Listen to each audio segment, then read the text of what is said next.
A vast expanse of liquid hope.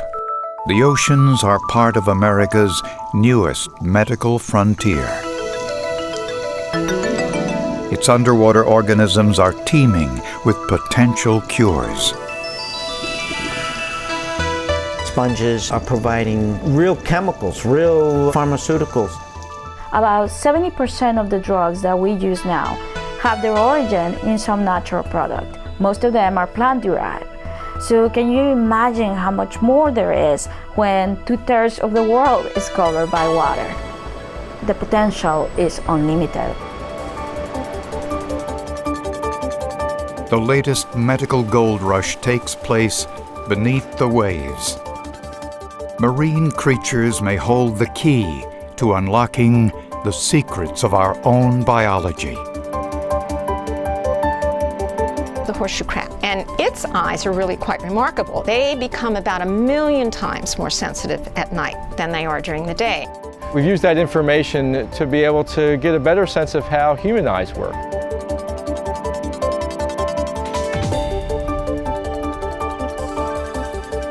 Aplysia fits the niche for a basic animal that can be used to study memory and learning. The compound that comes from a shallow water sponge can help to block the spread of cancer.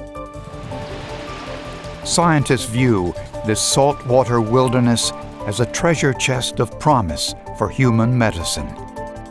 I still feel like I'm a kid in a candy store because marine natural products are amazing. They have such potential to really be new drugs, and yet we have just scratched the surface. The ocean's medical mysteries are as deep as its trenches. What breakthroughs have its sea life revealed? Are there cures that lie beneath the waves?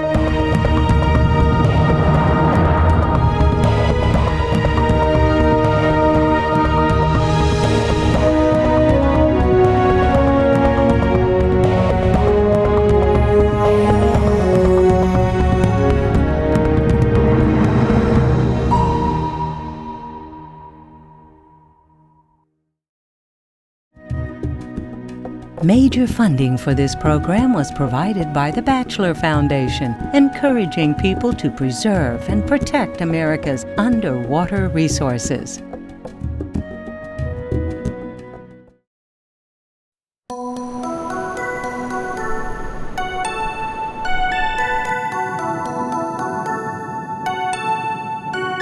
For centuries, man has looked to the oceans for organic remedies to alleviate human illness.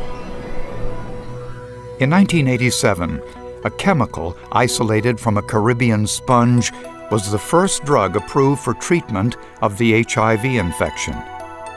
Toxins from a venomous cone snail offers relief to those suffering from severe chronic pain. Once again, the seas are proving to be a valuable resource for medical research. Over the last 10 to 20 years, we've been doing more and more research in this environment, looking at the marine environment, looking at shallow waters, going into deep waters, and with our work, we're looking at things which are associated with invertebrates.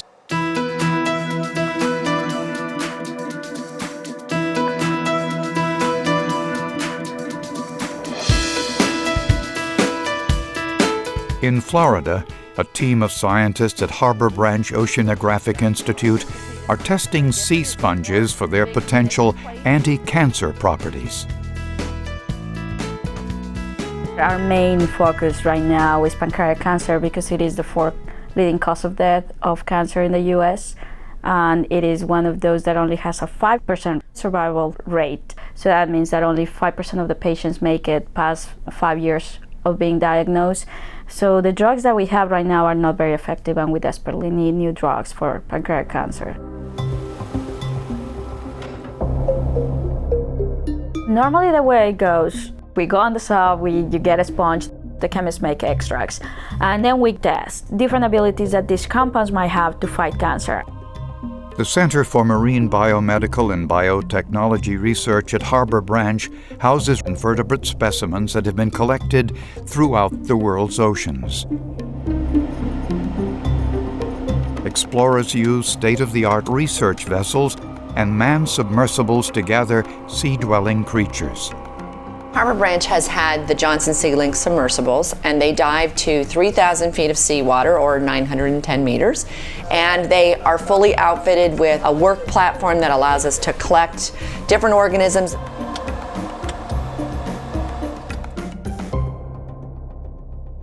Once an organism has been collected, chemists break down the specimen and begin the process of purification.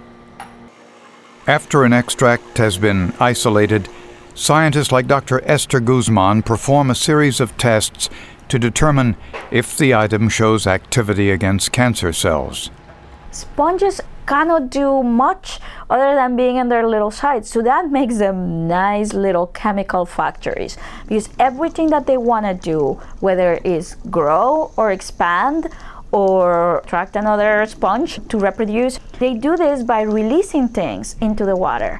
That little sponge, as innocent as it looks, it's making some very heavy chemicals.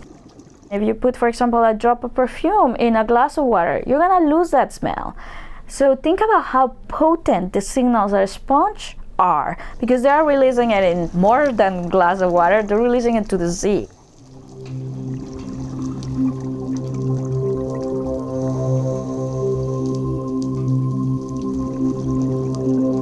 One of these chemical factories is the Caribbean barrel sponge. It contains a compound called manzamine, which has drawn a lot of attention from scientists. We've shown recently can help to block the spread of the cancer. If you think about pancreatic cancer, and the reason it's very aggressive is that normally when it's detected, it has already migrated to another organ. So it has already metastasized. Manzamine stops that process. One of the characteristics of cancer cells is that they don't need this cell-to-cell interaction. They actually thrive on their own. And that might be one of the characteristics also that can lead to this spreading to another organ. And if you put manzamine in their midst at low doses, it kind of returns this cell-to-cell interaction. It also prevents the cells from migrating from one organ to another. In addition to manzamine, another sponge extract that shows promise for cancer therapies is discodermalide. Initially developed as an immunosuppressant, discodermalide, which comes from a Bahamian sea sponge, functions similarly to Taxol, a pharmaceutical commonly used to treat patients with ovarian, breast, or lung cancer, as well as patients with AIDS-related Kaposi sarcoma. Taxol is one of the major drugs used to treat cancer, and it was isolated from a yew tree. The way Taxol works is that it freezes or it hyperstabilizes tubulin. Tubulin is a protein that is in all your cells, and it helps it give cell shape. It is very necessary when the cells are going to divide. When you put Taxol in a cell that is dividing, the cell can no longer align itself, and so these cells will die. There are certain tumors that do not respond to it, and there are certain tumors that become resistant to it. Discodermalide is about the same potency as Taxol, but it is still effective on cells that have become resistant to Taxol.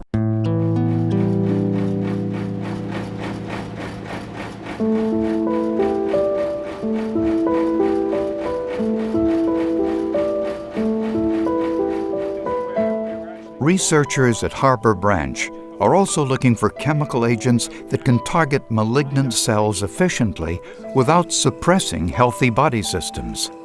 One of the major problems that we have with cancer treatments or with chemotherapies is that you tend to kill normal cells as much as you're killing cancer cells. A sponge found in Bahamian waters contains a compound that may help reduce patient side effects through cell selectivity. Lyodermatolide, its chemical extract, shows greater activity against cancer cells than healthy cells. having this selectivity, that it kills 6,000 times more cancer cells than normal cells, is that then you will have less side effects, because in certain senses, you are weakening the patient while you're trying to kill the cancer. The marine natural products from Harbor Branch are in various stages of testing. Getting drugs approved by the U.S. Food and Drug Administration is a lengthy process, one that can take years before the public can gain access to novel compounds such as these. However, cancer biologists like Dr. Guzman are still optimistic that sponges will one day provide better medicines to treat pancreatic cancer.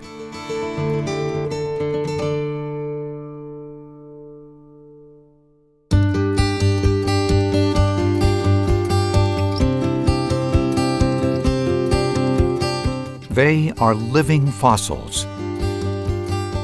Horseshoe crabs are curiously resilient and unassuming creatures whose unique biology has captivated the interest of man for decades.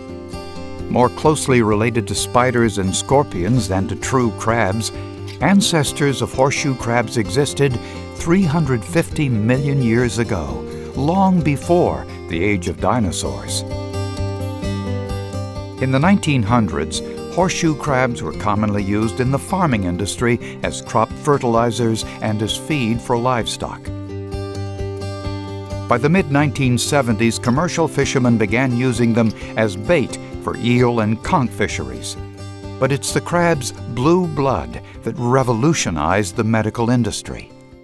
They have a special chemical in their blood that's used to detect the presence of bacteria. And that bacteria assay is used to screen everything that goes into a human being and to test the sterility of all the machines that are used to deliver such products like IV fluids. And that's not the only factor that makes horseshoe crabs of interest to modern science. Dr. Barbara Battelle from the University of Florida's Whitney Lab for Marine Bioscience in Marineland focuses on the animal's distinct visual system. Well, it has 10 eyes.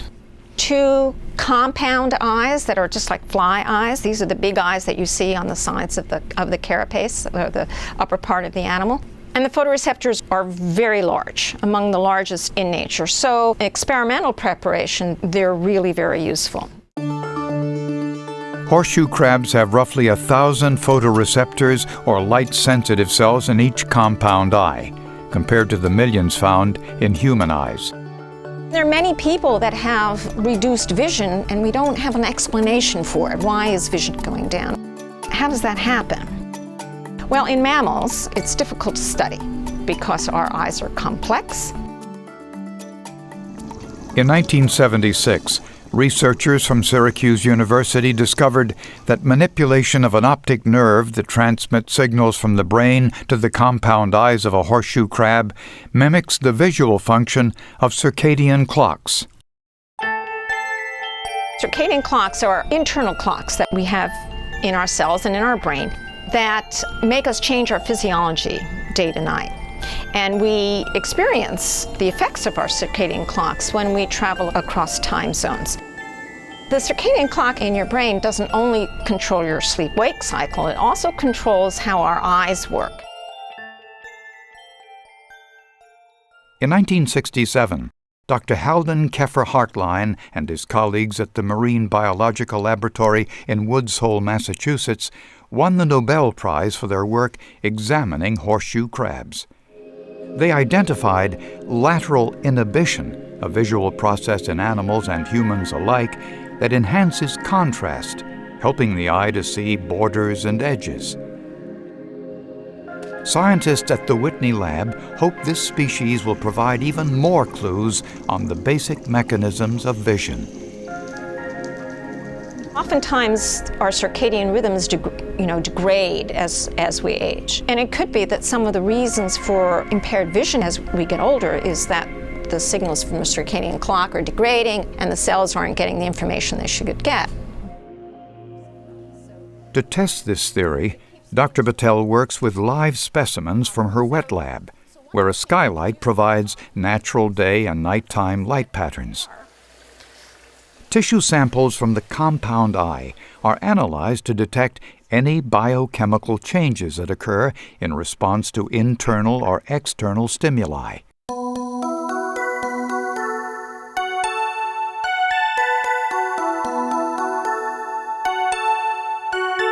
We discovered a major protein in the photoreceptor. So a protein is the part of the cell that actually does the work of the cell. And so we found a major protein that is changed in response to the signal from the central 24-hour clock. And we don't really know what that protein does yet, but we think it has a major impact on the way the photoreceptor cells function. By controlling circadian input to the compound eye, lab tests revealed concentrations of the newly discovered protein opsin-5.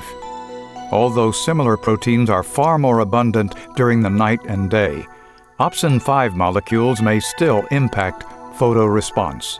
So we can see these proteins actually move around. They're in different places depending on the time of day, and gives us some clue about how the photoreceptor is changing its sensitivity day to night, clock input, no clock input, and so forth. So it gives us a clue of what's going on inside the cell. Studies indicate that light, as well as the animal's circadian clock, regulate opsin-5 differently than other photosensitive proteins. Experts suspect that changes in levels may underlie some of the dramatic day-night changes in photoreceptors. The horseshoe crab, and its eyes become about 1 million times more sensitive at night than they are during the day. And what's really interesting is that we found the same kind of protein in the photoreceptors of mammals. And that's the way the sort of comparative biology that we do works. So we find something in a simpler organism, and then we ask, well, are we finding the same sorts of things in other organisms? Basic mechanisms that go on in cells, regardless of species, are similar. And as we discover what this protein does in the horseshoe crab eye, then we can begin to ask more pointed questions about what it might be doing in our own eyes. So if we can figure out how to make cells more sensitive to light, then the potential is that we can fix them.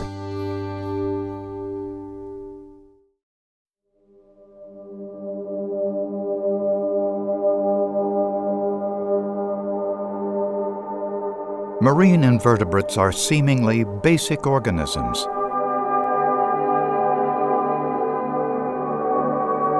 Yet their simplistic anatomies offer great insights into the way the human nervous system functions. The larvae of starfish help researchers understand how the body defends itself against disease. The mechanisms by which nerve impulses travel along nerve fibers was discovered via studies on squid.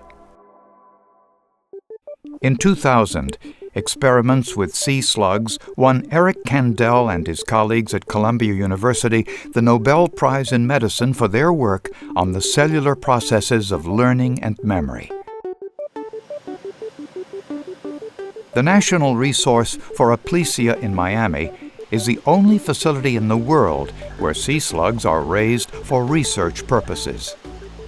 Aplysia californica has become an important model for studying the development of the nervous system, learning, behavior.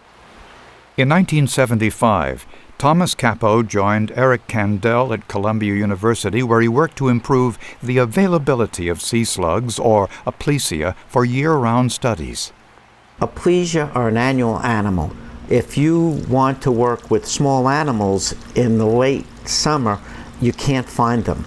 Or if you wanted to work with small animals in the winter, they're not available. So what we do here at the University of Miami's Aplysia Resources, we raise animals throughout the year. Before coming to Miami, researchers moved to Woods Hole, Massachusetts, where original aquacultural operations began on Aplysia californica, a species commonly found on the west coast of the United States. By 1978, we had moved to Woods Hole, and it's there that we made the major breakthroughs in getting large numbers of animals through the larval phase and metamorphic phases. And once we were able to grow large numbers of animals, it became obvious that we needed a larger facility, a better facility, and there was a major problem working in Woods Hole, and that was food supply.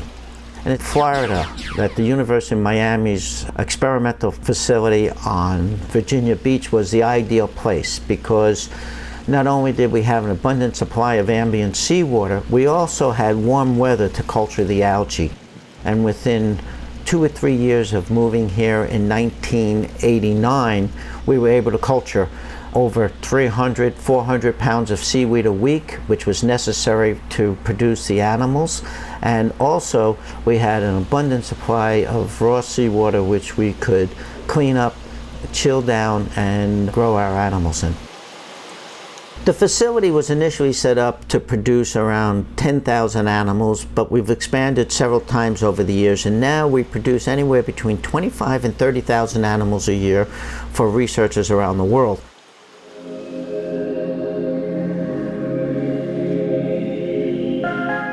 One of those researchers, Dr. Leonid Moroz, works at the University of Florida's Whitney Lab. His studies focus on how individual nerve cells function in relation to memory and learning.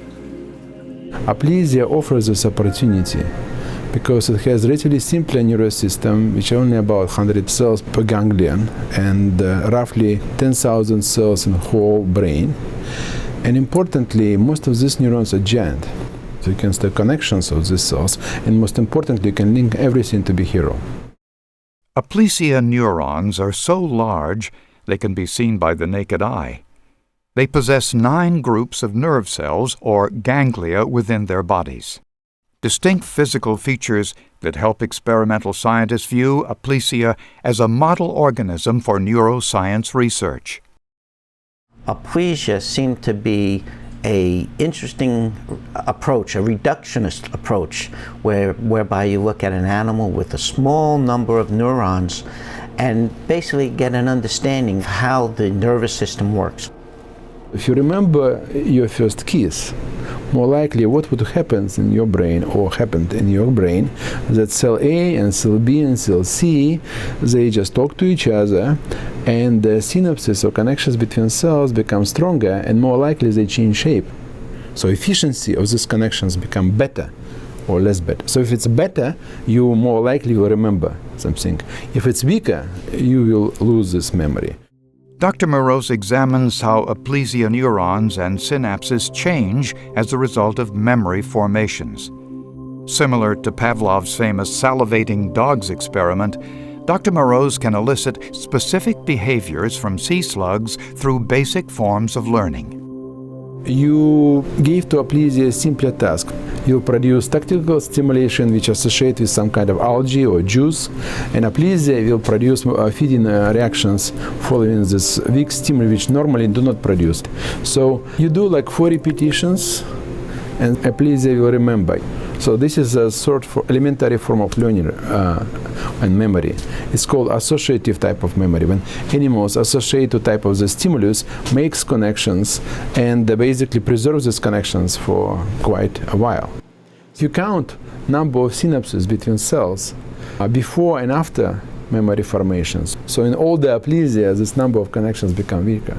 And similar process happens in human brain or variety of neurological diseases. So everything what you learn and remember, it's really linked to how one neuron talks to each other and how they preserve this efficiency of these communications. So you can reduce complex memory process to level of only few cells. In fact, many people would be surprised how many neurons would need to form elementary forms of memory. Only 3 cells is sufficient. By studying learning and memory at the cellular level, Dr. Moroz hopes his experiments will one day lead to solutions for neurodegenerative conditions, such as Alzheimer's and Parkinson's diseases. I bet if you've solved out problem how in Aplysia 2 neurons talk to each other, how they modify the synapses, it would be one or another ways to apply to clinical studies or disease analysis.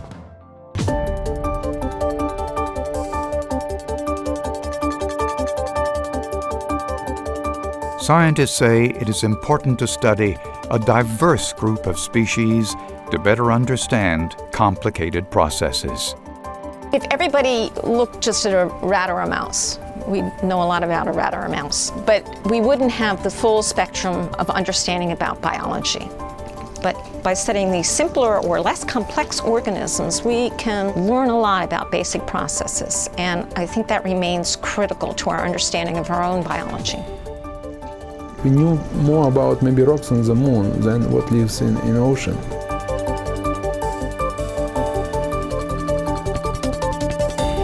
Today's biomedical researchers are diving into the deep blue, hopeful the ocean's rich diversity of marine life will reveal answers to man's greatest health issues. One of the things that's been very clear to us as marine scientists over the last several decades is that there are byproducts that we can extract or get from many of these marine organisms that can really benefit humans. It holds so much wealth for us, and we get our health from it. We firmly believe there is a cure down at the bottom of the sea.